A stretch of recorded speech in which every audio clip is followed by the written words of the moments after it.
Joy 99.7 FM here in Accra and Kumasi on Love 99.5 FM.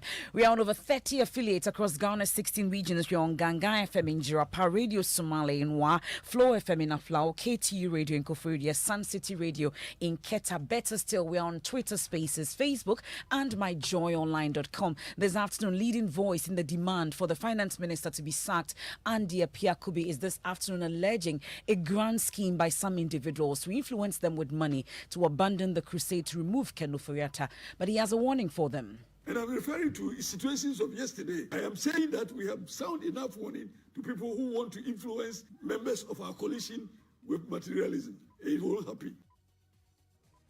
He describes as unfortunate and unacceptable claims that those behind the move are bitter and disappointed MPs who were not given positions in the second term of the Akufo-Addo government. I thank God for not having served a second term as deputy minister. Believe me, I will never be a deputy minister again. I'm not sure why. I will never be a deputy minister again.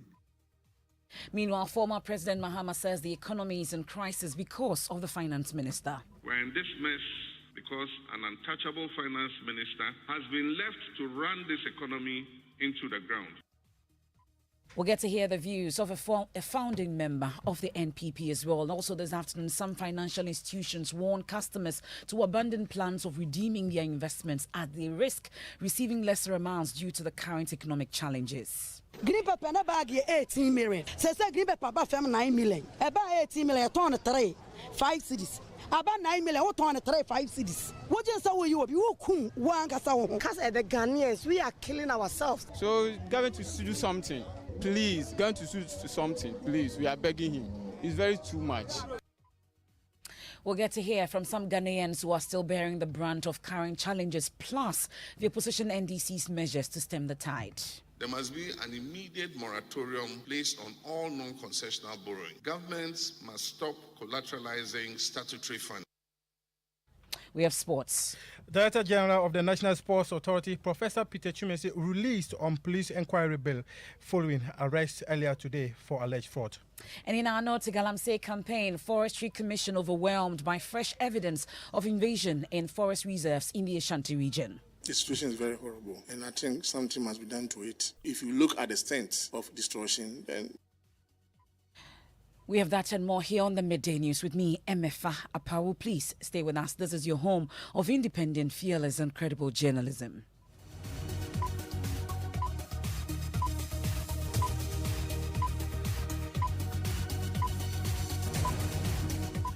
Many thanks for your company. This afternoon, the leading voice in the demand for the removal of Finance Minister Ken Ofori-Atta is alleging a grand scheme by some individuals in both the private and public sector to influence members of the NPP MPs in Parliament with money to abandon the crusade and allow the embattled minister to work.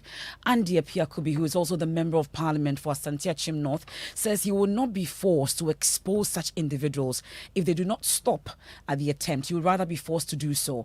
And many Ghanaians are still wondering why the group of 95 majority MPs backtracked on their request, with some suggesting money might have changed hands. But speaking to Raymond Akon upfront, the MP who led the charge demanding the removal of the finance minister threatened to take anybody who feels these allegations. Let anybody give me any sense of accusing any one of us of having taken anything, and I challenge everybody to do that. And I'll be happy if somebody does that, because I want to have opportunity to prove something. We are not motivated by any materialistic consideration. Did you take money to change your mind? Did we take money? Yes. You think we will do that? And I'm saying that I will come out with information that we are beyond the bribes. So you were approached with bribe? I am saying that we are beyond that. Our motivation is not the financial inducement. We don't have money in their pocket, but at least we have conscience. We will not reduce ourselves to that situation. And I warn you that though anybody who wants to attempt, please be advised. I'm sure we have sent this message to some people. They have sat upright. And I'm referring to situations of yesterday. Yeah. I am saying that we have sound enough warning to people who want to influence members of our coalition with materialism. It won't happen. People are trying to influence you. I have said that. I have proved to people. And I want to challenge anybody, or let's I'm saying that if I know that anybody in government owns even a business or owns even Joy FM, comes out to say that, or puts in on a platform, or puts in even on social media, we will see what will happen. And then they say your backtracking is strange. It's not. You let. I have not backtracked. Yeah. I have not backtracked, and I'm not afraid to say it. I'm only giving respect to what my majority caucus has said. But if it so happens that it does not materialize on the day we have all agreed that the man will resign, I will lead the charge. He has also been responding to claims that the MPs behind the campaign to remove Ken Ofori-Atta are bitter and disappointed former deputy ministers. I thank God for not having served a second term as deputy minister. And trust me, believe me, I will never be a deputy minister again. I'm not sure why you I will never be a deputy minister again. Are you hoping that you made a substantive minister? No. If I am a substantive minister and I take charge of a ministry, I know that I need to deliver to the people of Ghana, to the president who is sitting. But if you're a deputy minister, you may be a very irrelevant deputy minister. You may be redundant the first day you are appointed deputy minister. So a deputy minister's job, if you go to your constitution, you are to assist your minister. So if the minister decides that sleeping will interpret to mean assisting him, that's your job. So that constitution is also sick because it doesn't give you a job as a deputy minister. So you are already irrelevant. You have not answered the question. I'm saying, is it because Akufo-Addo did not give you a position? That's why you are No. I'm a lawyer. I'm not rich, but I'm not hungry. Were you anticipating a position? In fact, I am an investment promoter. Probably that is why President thought it was to bring me there. But all the investment promotion I did never materialized. Not that the investors didn't come, but because bottlenecks did not allow those investors to be bottlenecks? In fact, I have one pain on the Eastern Line, the railway line to Kumasi. There were investors who were capable, demonstrated capability to perform. But there was always almost a decided case that a certain company must win a bid, and we lost that project. That's Asante Achim North MP Andy Apiakubi there speaking to Raymond Nakwa on Upfront on the Joy News channel. Well, former President John Dramani Mahama highlights the role of Finance Minister Ken Ofori-Atta in the mess that the country is faced with. To be clear, we're in this mess because an untouchable finance minister, relying on his data bank workers and neglecting the advice of seasoned experts at the finance ministry, has been left to run this economy into the ground. We're in this mess because the so-called solid economic management team over the last several years has been unable to call the president's cousin to order when he embarked on a reckless borrowing spree, when he embarked on indiscriminate closure of indigenous banks and financial institutions, and when he embarked on creative economic presentation of statistics to make our situation look rosier than the reality. We're in this mess because we have a president who fails to take responsibility and has instead left the nation on autopilot in the hands of bungling ministers who he describes as excellent. Well, we can hear from a founding member of the NPP, Kwame Pienim. He says the continued stay in office of the finance minister could threaten the stability of the country's democracy. They're not for the parliamentarians. They are part of the problem. All the agreements we signed getting to a level of where our debt is not sustainable. They are there.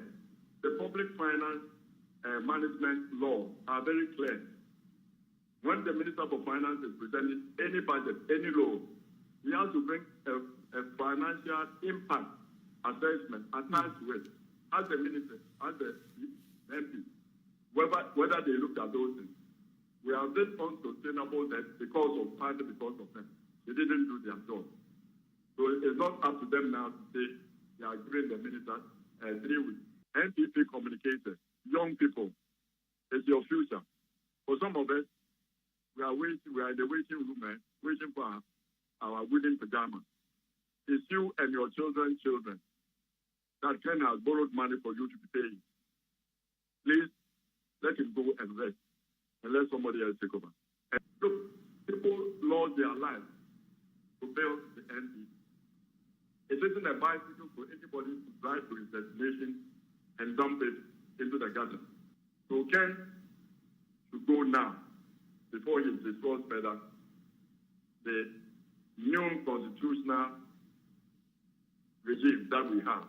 Because if we don't preserve it, you young people, you don't know what we went through, what we always put us through to get this freedom you talk about, the freedom of the press.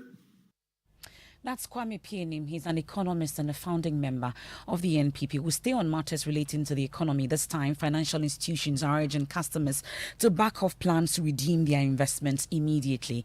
This is to avoid receiving lower amounts as values of existing bonds have declined due to inflation and depreciation of the cedi. The impact of the economy continues to be felt by many Ghanaians as calls for urgent policy measures ring louder each day. My colleague Samuel Kojo has been engaging some traders at the market. So the economy is having a toll on everyone. Today, what you buy will change tomorrow. The price will increase tomorrow, and people are really lamenting on this. Give me one ribbon. I am selling it at the rate of 16 cedi here at Domi Market. Yesterday, I went to Accra to get the same item at the cost of 26 cedi. How much am I coming to sell here? Is that the Ghanaians, we are killing ourselves. I am killing you, you are killing me. Why? The economy, no. What want to say? Oh, he said, no question. Adding, a humble crime at yesterday. Green pepper na bag 18 million. Says green pepper fam 9 million. About 18 million, ton 3, 5 cities. About 9 million, what ton 3, 5 cities. What you say you cool one cassa? Also basically saying, is agreeing with the first speaker that whatever is happening, the hardships that we're going through is the making of Ghanaian. Traders are profiteering too much, and that's why we are in this mess. And you're saying? I say, Mamma, the Anyamani board, the dodo. Ebi a cofan and now watch now cockran so and yes, I born one at here. They say they are casting your mamma, Rania, and your mamma. And no cry, Obo no more. So what's the price in a pen or sandy be a home, baby and so dear see, Titroni and one, or moody CS or monton, no person no 15 million. So she's also agreeing with the two earlier contributors, claiming that they would want to sell them when it get the prices of the cooking oil gets to 1,500. And near Master said, the Uncle Brodo Mesua. First, the Anaka Mesua yet talk, none of one who form. Say, said the Anabon cost from Mesua and talk. First, Nanka Neboy at 10 cedi, and no moto. They say 15 cedis. It's not a near man a cost runty. I was say Brodo Radigi 15. Yadigi years so yan talk. They say me for a car free pokwas and a maba. Me buy me yes canco. She says that she sells bread. Things are hard that she can carry this bread all throughout the day and it won't finish. She says at first she could make 100 cedis on a daily sales. But today, it's even difficult to make a 50 cedis profit on what she sells. So, going to do something. Please, going to do something. Please, we are begging him. It's very too much. Traders at the Dome Market. Well, we are learning this afternoon that there are some attempts by investors to redeem their bonds, but financial institutions are warning the values will be lesser. Kofi J is with our research desk. He joins me in studio with more. Kofi, so tell us what is accounting for these redemptions. Well, Emefa, so we understand that this is partly due to the uncertainty surrounding what form government's debt restructuring would take, and the investment firms are, however, cautioning against such withdrawals and have already issued, notices to holders of bonds. The institutions say high inflation rate, depreciation of the cedi has actually resulted in the decline in the value of bonds. So what if people still want to redeem their investments? Well, this simply means that they will receive how much the bonds are currently worth on the market, which is likely to result in losses because of the decline bond prices. But this may even affect their principals depending on how long the bonds have been held. And will this be different if they opt to leave the bonds with the firms? So we know that the firms believe that if Ghana's macroeconomic health improves, there is the likelihood that there wouldn't be such losses that have been anticipated. Okay, thank you very much. That's Kofi J with our research desk. Well, the minority in Parliament is predicting an even harsher economic climate that will last possibly more than 4 years. Dr. Kiesel Atofosing is spokesperson on finance. Ghana should brace for serious austerity in the coming years for the next 4 years or more. Ghana is in a deep mess. The Ghanaian economy is indeed suffering from sovereign insolvency stress and stagflation coupled with acute debt overhang syndrome. Our disease is called sardosis. Honestly, we are in a big mess. Ghana is currently insolvent or bankrupt and cannot repay its debt. The situation is not liquidity. You make your debt sustainable by doing all what it takes to get debt relief of 200 billion Ghana cedis and to bring it to 55% of GDP. The board will not sit and you will not get a dime from the IMF. Well, the NDC's 2020 flag bearer, John Dramani Mahama, is asking government to institute a number of measures, including the reduction of the number of ministers to almost, or at most, 65, he says. He's been addressing the nation. Merging some ministries to reduce expenditure and cut down the ministers in government to a figure below 65.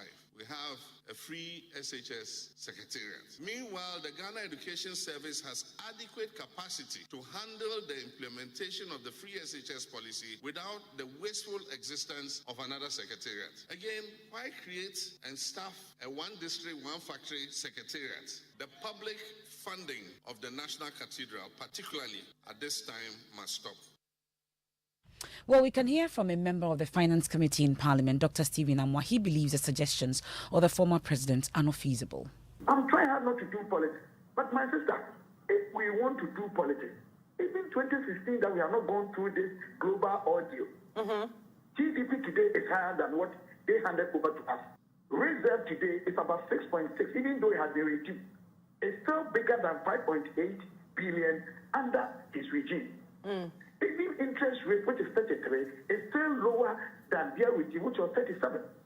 So let's deal away with this NDC, MPP recycling issues. When they were there, we will do the same thing. When they are there, we should stop for one as a country. If former President Mahama really mean well for this country, he will just acknowledge the fact that, over the years, the use of fuel, the use of exchange rate, we've been recycling the blame stuff. From where you sit, wouldn't you agree that some new energy can help government? If that is the case, then former President Mahama is not be giving the second note. Because when we're not having a world global crisis and all these things, he messed up with our economy. As a social democratic person, he even cancelled teachers and nurses allowances, education and health sector, very key in any development jurisdiction or economic jurisdiction. I mean, high inflation when the whole world, we're having average inflation of about 1.5. Yeah. Ours was about 15.5. Interest rate hitting 40%. Policy rate, government-owned interest in central bank was about 30. Sure. So why does he want to come again? Meanwhile, scores of Ghanaians this morning picketed the residence of Vice President Dr. Mahmoud Bawumia to register their displeasure over the course of the country's economy. We can hear from the Deputy National Organizer for the NDC, Hamilton Nixon Biney, that led the group. Impact this picketing will make if the Vice President should heed to call, if indeed they are listening government, and if they should listen to what all the people who spoke said, then indeed there is something better that will come and add on to what we are going through now. And so it is special indeed because it is Friday, it is 28th October, and others are expressing the difficulties that they are going through for His Excellency the Vice President and the President of the Republic, Nana Addo Dankwa Akufo-Addo, to hear them and put some measures to give them hope. That makes it special. Chief Biney there taking us on a quick break here on the Midday News on Joy 99.7 FM. We're on Love 99.5 FM in Kumasi. We're on Twitter Spaces, Facebook and myjoyonline.com, and over 30 affiliates across Ghana's 16 regions. Leading voice in the demand for the finance minister to be sacked, Andy Apiakubi, has been alleging a grand scheme by some individuals to influence them with money to abandon the crusade to remove Ken Ofori-Atta. He had a warning for them that they will not back down. When we return, we have sports and then Electoral Commission and the National Identification Authority to be hauled before Parliament on the EC's alleged plan to ditch their database for that of the NIA. I'm yet to receive them to be briefed on it. Until that is done, they should forget about laying any such instrument in the House. Also, in our No to Galamsey campaign, Forestry Commission overwhelmed by fresh evidence of invasion in forest reserves in the Ashanti region. The situation is very horrible, and I think something must be done to it. If you look at the extent of destruction, then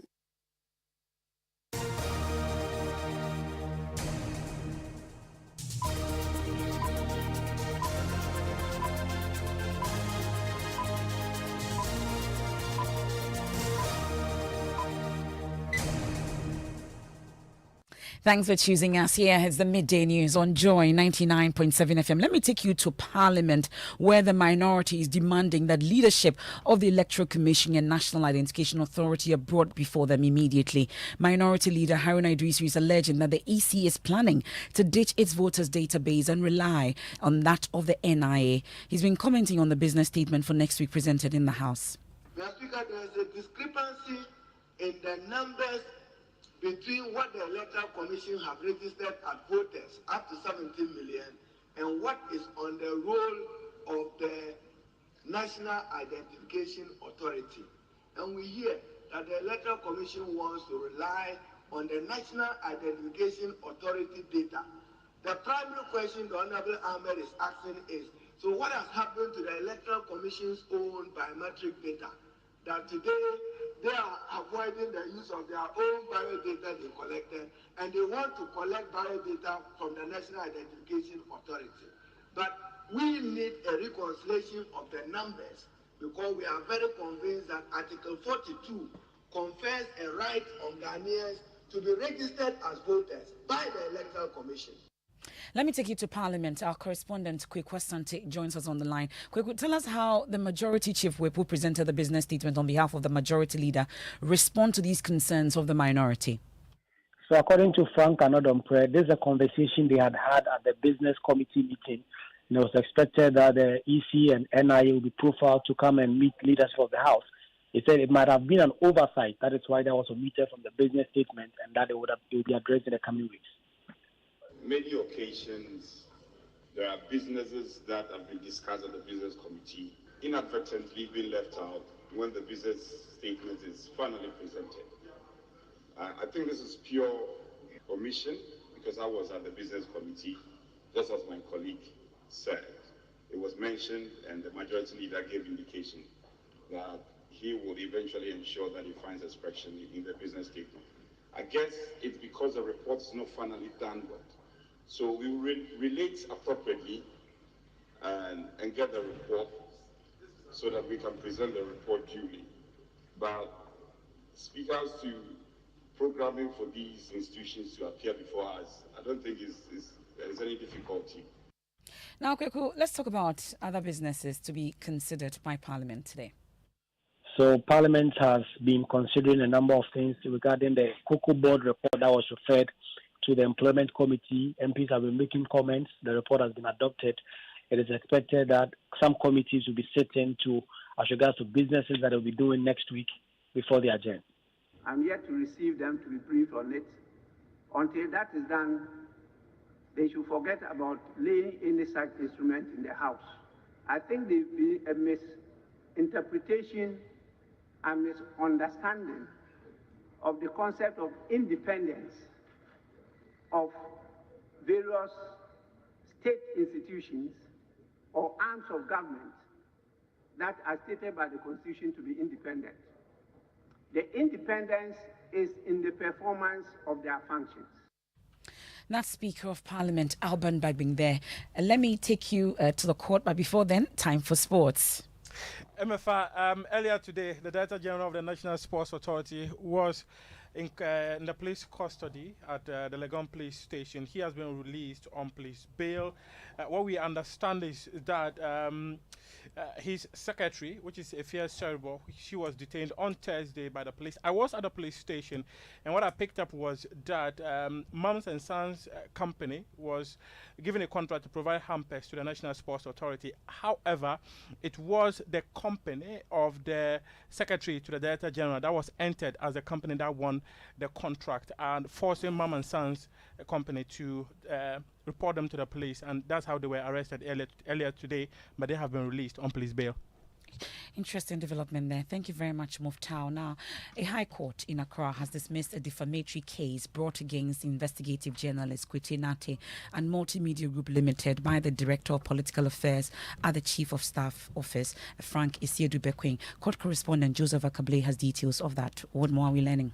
And so Mr. Bekwin wanted the court to award damages against Kwete Nate over the investigative story titled Joy News uncovers how confiscated cars were auctioned cheaply by the politically connected. In his ruling, the judge said that the story did not defame the Director of Political Affairs at the presidency. The judge, however, said the Multimedia Group should correct an inaccuracy in its report, which said Mr. Bekwin was the head of Assets Committee. The court awarded a 45,000 cedis cost against Mr. Bekwin. Okay, thank you very much, Joseph Akablé. Now, illegal miners have launched fresh attacks on forest reserves in the Ashanti region despite the government's ban on small-scale mining in forests and water bodies. Illegal miners have invaded the Apamprama and Odo reserves with heavy earth-moving equipment, destroying several forest covers with impunity. Officials of the Forestry Commission are shocked at the level of destruction. Ohiming Teria has more in the following report. The Apamprama Forest Reserve, situated in the Amansia Central and West districts in the Ashanti region, covers 36.28 kilometers. The Oda Reserve, on the other hand, measures 16,000 hectares. Until the recent government's ban on small-scale mining in river bodies and forest reserves, the two reserves were hotbed for illegal mining operations. Mining in those reserves appeared to have ceased completely and mined lands reclaimed. But it appears it was short-lived. Increased mining activities in the reserves mean deforestation, with forest land changing to bare lands. Forestry Commission officials led by the Deputy Chief Executive Martha Kweye and Ashanti Regional Manager Clement Omari were shocked to learn of the latest devastation caused to the reserves. That anti-Galamsey operation saw the arrest of 2 Chinese nationals. The Forestry Commission puts the current destruction in the Oda Reserve at about 20 hectares, similarly to 1,600 standard football pitches. The situation is very horrible, and I think something must be done to it. Mr. Omari tells Joy News the level of destruction, especially in the Apamprama Forest Reserve, is horrible. If you look at the extent of destruction, then the only word I can use is very horrible. If you look at the way people have taken the law into their own hands without entry permit, going to the forest reserve, a gazetted forest reserve, and doing all these things, which is not encouraging at all. So we need to sit up and ensure that all those recalcitrant operators are eliminated from the place. According to Mr. Omari, the fight against illegal mining cannot be won overnight with the deployment of unarmed forest guards to face off with armed illegal miners. He is calling for support from local assemblies, traditional authorities and politicians to back West with action to the fight against illegal mining. Forestry Commission, the politicians, landowners, district assemblies. That's part of our hashtag No to Galamsey. You can still join the discussion. Now, it's been months of planning and deliberations, and finally the time is here for Joy Entertainment's Thought Leadership Forum, Showbiz Roundtable. The much anticipated forum is themed music, business and tourism, and seeks to have intellectual discussions as well as grow the conversations on the creative arts industry. George Quay is host of Showbiz A to Z and tells us more about the forum. The theme for this first edition is going to be music, business, and tourism. And we're later to have some very, very, very knowledgeable people in our creative space to join us for this all-important conversation. From Rudy Kwache to Trigmatic to Stoneboy to Panjianov, and of course, Sadiq Abdullah Abu. Also having in the house our keynote speakers, Mr. Rex Omar, chairman of the Ghana Music Rights Organization, and Uncle Ibo White, prolific playwright and CEO of Roverman Productions. You really don't want to miss it. It's at 2 p.m. to 6 p.m. Something also happening this weekend. We're expecting the president to speak, and he'll be speaking on the probe on the Joy News channel at 8 p.m. You want to catch that. There's more when you log on to myjoyonline.com. You've done enough. Go before you destroy Ghana. Kwame Pianim tells Ken Ofori-Atta. We have Living Word with Pastor Mensah Otabil up next. I am Emefa Apawu. Have a good afternoon.